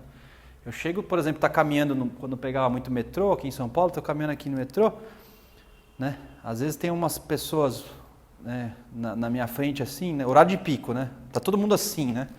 E ela tá com a bolsa assim, ó, no horário de pico. Daí chega na catraca, ela, eu tenho que pegar o bilhete, né, para passar na catraca. Daí ela vai pegar a bolsa, e aí a fila, as pessoas com pressa, né? E aí vai para lá, e não sei o que, ela abre os... Aí cai a carteira. Daí você fala, não é possível que essa pessoa, antes, não imaginou que ela tinha que ter o bilhete... Porque eu já penso, eu tô aqui agora, já pensei, eu vou pegar o metrô, eu já passo a mão no bilhete aqui. Eu sou capricorniano bem, né? Capricorniano é insuportável. E eu tô errado? Dá licença. A culpa não é minha, alguém pegou a chave. Se você pega um negócio aqui e fala assim, não é possível que essa mulher tá na minha... O que eu fiz na encarnação passada para estar passando por isso? Então, e eu tô aqui falando de iniciação para vocês, olha que beleza. Megalomania. Mentira! É mentira, a gente não vive como a gente fala. A gente vive... Por isso que a gente não acredita em Deus. A gente não acredita em Deus. Eu sou a videira verdadeira. É meu pai o lavrador. Toda vara em mim que não dá fruto, ele atira. E limpa toda aquela que dá fruto para que dê mais fruto. E eu sou a videira, vós as varas. Quem está em mim e eu nele, esse dá muito fruto, porque sem mim nada podeis fazer. Quando eu afirmo eu mesmo, né, eu nego Cristo. Se alguém não estiver em mim, será lançado fora, como a vara, e secará. E os escolhem e lançam no fogo que arde. Uma época que eu estava estudando o ocultismo, ocultismo profundo, né? Corine, Auxiliares Invisíveis, o trabalho dos Auxiliares Invisíveis, e alguns livros que falam do mundo dos desejos, do que tem no mundo do desejo. Existem alguns seres muito fortes e grandiosos que auxiliam para que o mundo,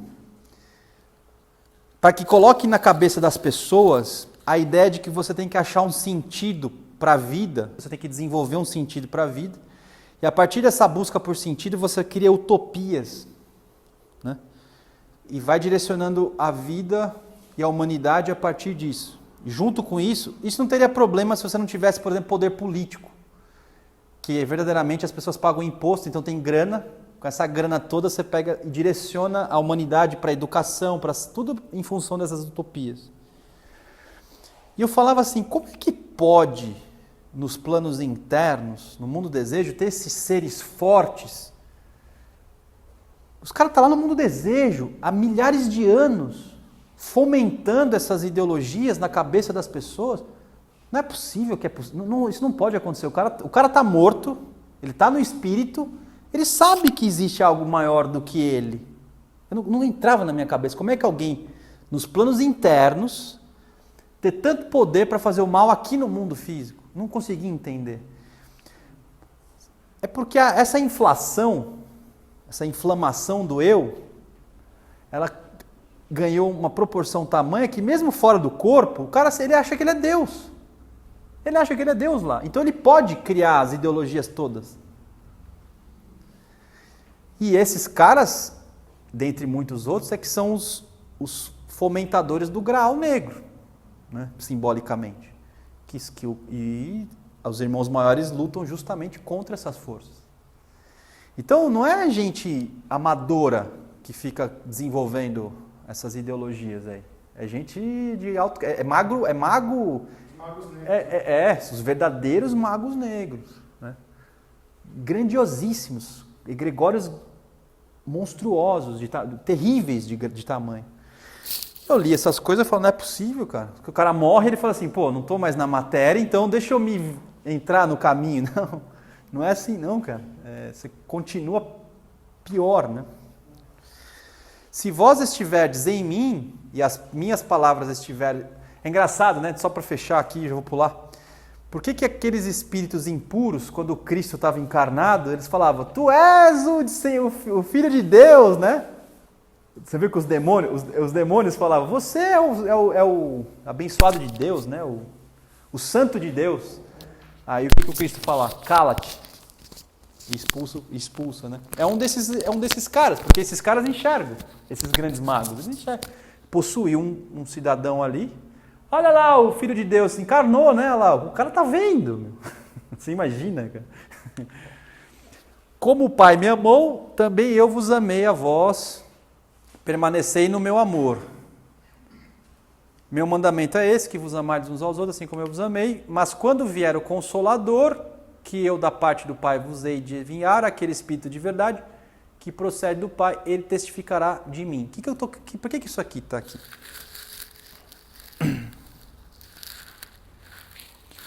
De verdade, 5 minutos.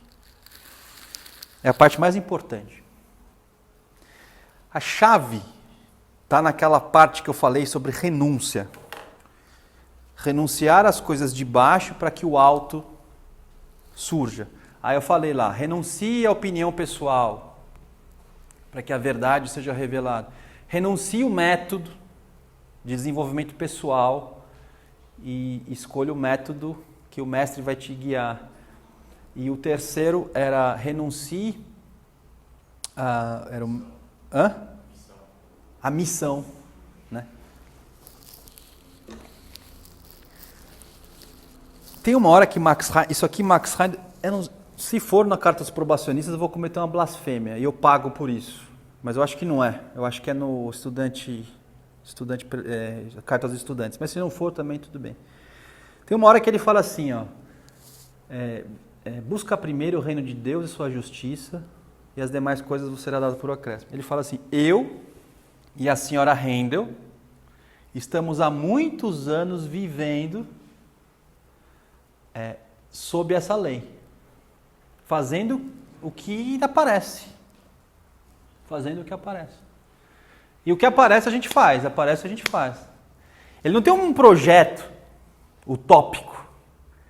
Ele até tinha um projeto que ele fala que foi lá numa reunião dos irmãos maiores e viu que a Fraternidade Rosa Cruz poderia se transformar numa série de cura.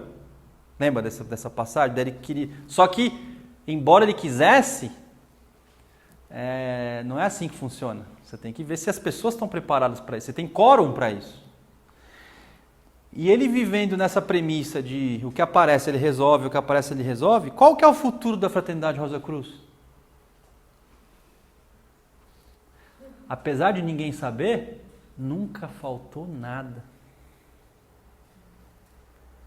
E mais ele estava dedicado àquilo que ele gostava e não estava fazendo o que não gostava. Olha que maluquice.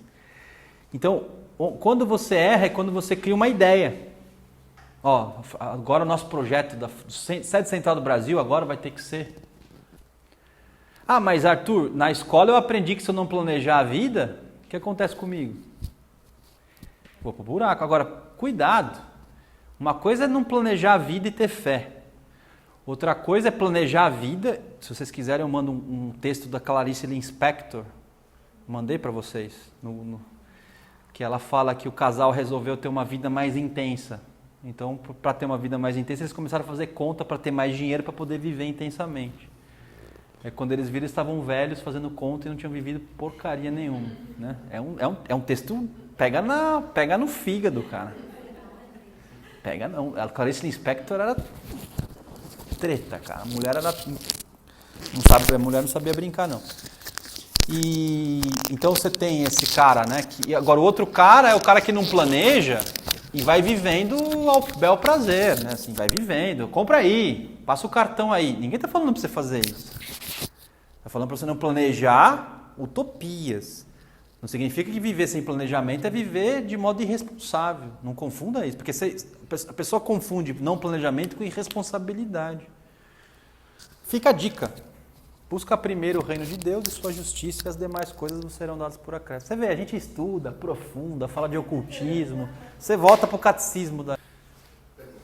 Pergunta. Vamos lá. Você tocou num assunto, a sua opinião, a vida não tem sentido? Na minha opinião? Você falou que a vida não tem sentido. Não, eu falei que a gente é colocado na nossa cabeça que a vida não tem sentido, né? Você acha que a vida não tem sentido? Vixe Maria, eu não vou responder isso aí não, né? Alguém acha que a vida tem sentido? Eu acho que tem. A minha preocupação, eu não tenho dúvida que a vida tem sentido. A minha preocupação é que quando eu acho sentido para a vida, eu perco o sentido, entendeu? Eu diria que você tem que ser um eterno buscador de sentido, mas que se o dia que você encontrar o sentido, você se lascou. Porque o sentido é outro, né? É porque às vezes o sentido é, nossa, achamos.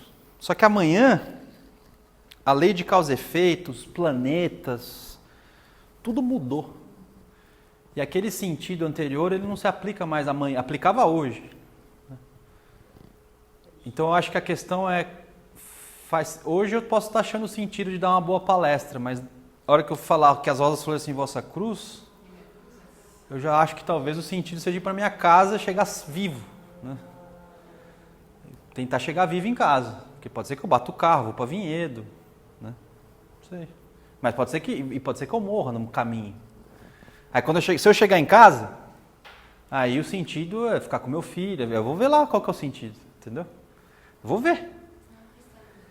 Porque na hora que eu falar o sentido é esse, eu começo a inflar. Aí eu começo a inflar.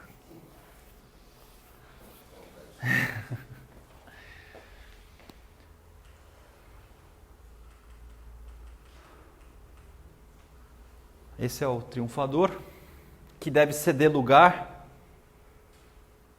para esse cara aqui.